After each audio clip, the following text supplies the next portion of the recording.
তামাম নবীদের মধ্যে যিনি সর্বশেষ এবং সর্বশ্রেষ্ঠ, তিনি হলেন আমার নবী, আপনার নবী জনাবে মুহাম্মদুর রাসূলুল্লাহ সাল্লাল্লাহু আলাইহি ওয়াসাল্লাম। রাসূল পাক সাল্লাল্লাহু আলাইহি ওয়াসাল্লাম বলেন, আনা খাতামুন নাবিয়্যিন লা নাবিয়্যা বা'দি, যে আমি হলাম শেষ নবী তথা নবীদের সিলসিলাকে পরিসমাপ্তিকারী।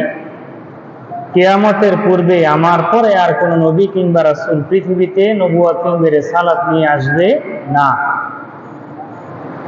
তো রাসূল পাক সাল্লাল্লাহু আলাইহি ওয়াসাল্লামকে আল্লাহ পাক রব্বুল আলামিন মর্যাদা এবং শ্রেষ্ঠত্বের এত উচ্চ শিখরে, এত উচ্চ স্থানে অধিষ্ঠিত করেছেন, যেই অবস্থান কিংবা যেই মর্যাদার জায়গা পৃথিবীর অন্য কোনো মানুষকে দান করা হয় নাই। রাসূল পাক সাল্লাল্লাহু আলাইহি ওয়াসাল্লামের চারিত্রিক মাধুর্যতা সম্পর্কেও আল্লাহ পাক রব্বুল আলামিন পবিত্র কালামুল্লাহ শরীফের মধ্যে ইরশাদ করেন, ওয়া ইন্নাকা লাআলা খুলুকিন আযীম। হে নবী, তামাম পৃথিবীর মধ্যে আপনি হলেন এমন একজন মানুষ, আপনি মহান চরিত্রের উপরে অধিষ্ঠিত, আপনার চরিত্রটা মহান, বলেন না সুবহানাল্লাহ। এবং আল্লাহ পাক রব্বুল আলামিন বলেছেন, ওমা আরসালনাকা ইল্লা রাহমাতাল লিল আলামিন, তামাম পৃথিবীর মধ্যে হে রাসূল আমি আপনাকে কুল কায়নাতের, তামাম জগতের রহমত স্বরূপ পাঠিয়েছি, বলেন না সুবহানাল্লাহ। তাহলে যে নবী তামাম কুল কায়নাতের জন্য রহমত স্বরূপ এসেছেন, তাহলে সেই নবীর জন্মটা, সেই নবীর এই পৃথিবীতে আগমনটা আমাদের জন্য বরকতময় কিনা? জোরে বলেন না, বরকতময় কিনা? বরকতময়।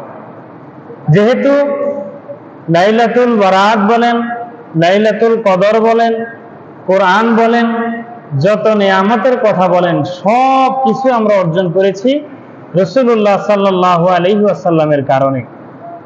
আল্লাহর নবী যদি দুনিয়ার মধ্যে আগমন না করতেন, তাহলে আল্লাহ পাক রব্বুল আলামিন পৃথিবীতে কোনো কিছুই সৃষ্টি করতেন না।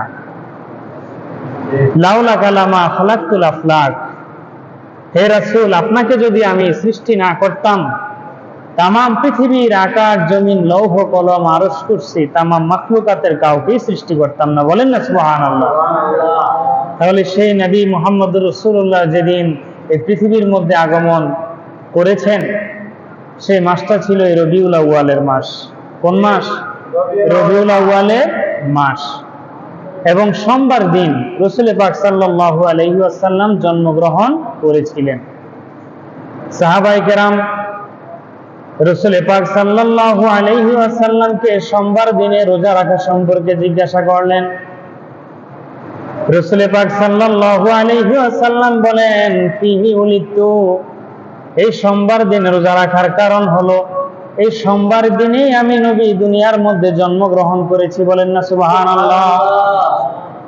আল্লাহ পাক রব্বুল আলামিন বলেন, তামাম পৃথিবীর মধ্যে আল্লাহ যত ফজল, অনুগ্রহ, যত রহমত দান করেছেন, এই অনুগ্রহ এবং রহমত পেয়ে তোমরা আনন্দিত হও, খুশি হও। আনন্দিত হও, খুশি হও। আল্লাহ বলেন, কুল বিফাদলিল্লাহি ওয়া বিরহমাতিহি ফাবিযালিকা ফালইফরাহু হুয়া খায়রুম মিম্মা ইয়াজমাউন, বলেন না সুবহানাল্লাহ। আল্লাহ পাক রব্বুল আলামিন বলেন, কুল, হে রাসূল আপনি বলে দিন, দুইটা জিনিস, বিফাদলিল্লাহি, প্রথম নাম্বার হলো ফজলুল্লাহ তথা আল্লাহর অনুগ্রহ, আল্লাহর অনুগ্রহ। ওয়া বিরহমাতিহি, দ্বিতীয় নাম্বার হলো আল্লাহর রহমত। এই দুইটা জিনিস পাওয়ার পরে তোমাদের কাজ হলো ফালিয়াফরাহু, রাসূল বলে দিন মুমিনরা যাতে করে খুশি হয়, বলেন না সুবহানাল্লাহ। এখন এই ফজল এবং রহমত, এই দুইটা জিনিসের ব্যাখ্যা বিশ্ববিখ্যাত মুফাসসির আল্লামা জারির তাবারি রাহমাতুল্লাহি আলাইহি তিনি ব্যাখ্যা করেছেন, ফজল দ্বারা উদ্দেশ্য হলো আল ইসলাম, রহমত দ্বারা উদ্দেশ্য হলো আল কোরআন। তাহলে ইসলামটা যেমনি ভাবে আল্লাহর অনুগ্রহ, অনুরূপ ভাবে কোরআনটাও আমাদের জন্য আল্লাহ প্রদত্ত রহমত স্বরূপ, বলেন না সুবহানাল্লাহ। প্রখ্যাত সাহাবী হযরত আব্দুল্লাহ ইবনে আব্বাস রাদিয়াল্লাহু তাআলা আনহু এই আয়াতের ব্যাখ্যা করতে গিয়ে বলেন, আল্লাহ পাক রব্বুল আলামিন যে কুল বিফাদলিল্লাহি ওয়া বিরহমাতিহি বলেছেন, এই ফাদলুন দ্বারা উদ্দেশ্য হলো ইসলাম। ফাদলুন দ্বারা উদ্দেশ্য কি? ইসলাম। অপর রিওয়ায়াতে আছে ফাদলুন দ্বারা উদ্দেশ্য হলো কোরআন, আর রহমত দ্বারা উদ্দেশ্য হলো মুহাম্মদুর রাসূলুল্লাহ সাল্লাল্লাহু আলাইহি ওয়াসাল্লাম। উনি এই রহমত দ্বারা যে মুহাম্মদুর রাসূলুল্লাহকে উদ্দেশ্য নিয়েছেন, এটার সপক্ষে আবার কোরআনের আরেকটা আয়াত কোট করেছেন। সেটা হলো আল্লাহ পাক রব্বুল আলামিন পবিত্র কালামুল্লাহ শরীফের মধ্যে ইরশাদ করেন, ওয়া মা আরসালনাকা ইল্লা রাহমাতাল লিল আলামিন। বলেন না সুবহানাল্লাহ। আল্লাহ পাক রব্বুল আলামিন বলেন, রাসূল আমার तमाम পৃথিবীর সকল মাখলুকাতের জন্য, तमाम জগতের জন্য আমি আপনাকে রহমত স্বরূপ, অনুগ্রহ স্বরূপ প্রেরণ করেছি। বলেন না সুবহানাল্লাহ। তাহলে আয়াত দ্বারা বোঝা যায় কি? আল্লাহর নবী তিনি রহমত। তাহলে আল্লাহর নবী, ইসলাম তথা কোরআন, আমরা যা কিছুই পেয়েছি সবটাই আল্লাহর ফজল এবং আল্লাহর রহমত।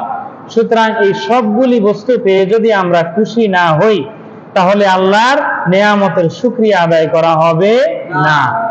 এজন্য তামাম পৃথিবীর মধ্যে আল্লাহ পাক রব্বুল আলামিন যত নেয়ামত দান করেছেন, সব নেয়ামতের শ্রেষ্ঠ নেয়ামত সাইয়্যিদুল আনম হলেন নবী মুহাম্মদুর রাসূলুল্লাহ সাল্লাল্লাহু আলাইহি ওয়াসাল্লাম। উনি যদি না হতেন কোরআন হতো না। হতো নাকি? তো জোরে বলেন, আল্লাহর নবী না আসলে কোরআন আসতো না। কোরআন নাজিল হয়েছে কার উপর? মুহাম্মদুর রাসূলুল্লাহ সাল্লাল্লাহু আলাইহি ওয়াসাল্লামের উপর। আল্লাহর নবী সাল্লাল্লাহু আলাইহি ওয়াসাল্লামের কাছে 24,000 বার, কতবার? তো জোরে বলেন কতবার? 24,000 বার জিবরাইল আলাইহিস সালাতু ওয়াস সালাম এসে আল্লাহর নবীর কাছে কোরআন দিয়ে গেছেন আল্লাহর আদেশে। বলেন না সুবহানাল্লাহ। সম্মানিত সুধী ভাইরা আমার, সেই রাসূল পাক সাল্লাল্লাহু আলাইহি ওয়াসাল্লাম যেই মাসে যেই দিনে দুনিয়াতে এসেছেন, সেই দিবসটা হলো সোমবার দিন, পবিত্র মাহে রবিউল আউয়ালের 12 তারিখ। কয় তারিখ? 12 তারিখ, যেটাকে আমরা 12ই রবিউল আউয়াল। এই দিনটাকে যেহেতু আল্লাহ পাক রব্বুল আলামিন নবীকে রহমত স্বরূপ পেয়ে আনন্দ হওয়ার কথা বলেছেন, এর জন্য এই দিবসটাকে প্রকৃত যারা রাসূল পাক সাল্লাল্লাহু আলাইহি ওয়াসাল্লামের প্রেমিক মুমিন মুসলমান, তারা ঈদে মিলাদুন নবী হিসাবে পালন করে। কথা বলেন ঠিক কিনা? সম্মানিত সুধী, এখন আমাদের সমাজে অনেকেই বিভিন্ন রকমের কথা বলে যে ঈদ তো জানি প্রতি বছরে আমাদের 2টা ঈদ। কয়টা ঈদ?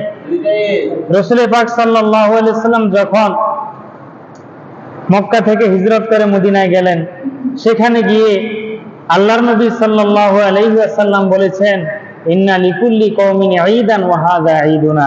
প্রত্যেক সম্প্রদায়ের, প্রত্যেক জাতির এক একটা আনন্দের দিন আছে, আর এই ঈদুল ফিতরের এই দিনটা হলো আমাদের আনন্দের দিন। বলেন না সুবহানাল্লাহ।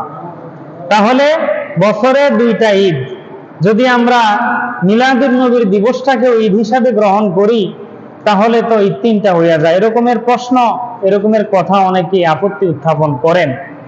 তো সর্বোপরি কথা হলো, আসলে প্রত্যেকটা শব্দের 2টা দিক আছে। শরীয়তের পক্ষ থেকে ব্যবহারিক দিক, আর একটা আছে প্রত্যেকটা শব্দের আবিধানিক একটা অর্থ আছে। ঈদ মানে খুশি, ঈদ মানে কি? আনন্দ। আল মুনজিদ বিশ্ববিখ্যাত একটা লুগাত অভিধানের কিতাব, সেখানে ঈদুল শব্দের ব্যাখ্যা করা হয়েছে, ঈদ বলা হয় ওই দিবসকে যেই দিবসের মধ্যে কোনো খুশি কিংবা আনন্দের বস্তু পেয়ে মানুষ আনন্দে আত্মহারা হয় এবং তাদের মনের মধ্যে প্রফুল্লতা আসে, সেই দিবসটাকে ঈদ বলা হয়।